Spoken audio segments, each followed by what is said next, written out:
person signed up for public comment tonight, and that is Alexis Pasternak.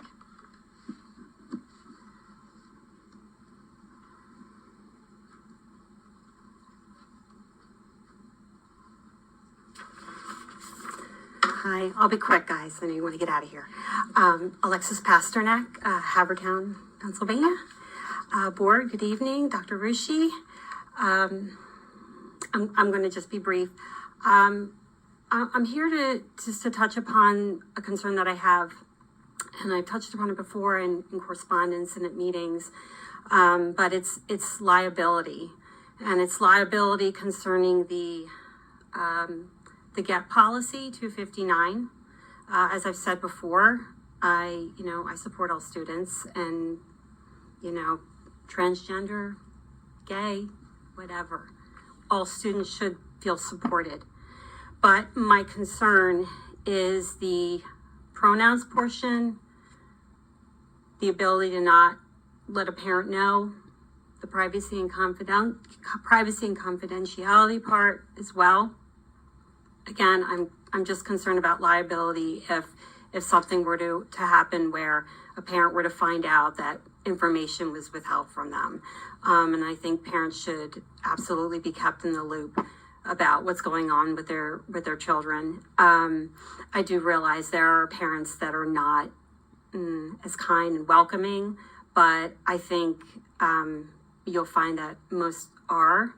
And I wish the policy reflected that a little bit better. I've also mentioned a couple times, perhaps there could be some sort of, I don't know, not form, but somewhere in Power School, like every year, a parent can sign off on whether or not they're okay with not knowing or knowing. I mean, I don't feel like I should be asked that. I just think it's very basic that the parent should want to know what's going on with their child. And then the other thing is, this is a standalone policy, and what if some students were thinking, hey, we don't feel, we feel like we want our own policy. Is there a criteria? And if the policy isn't created, could that be, discrimination? I'm just trying to put these things out there because I'm concerned about that.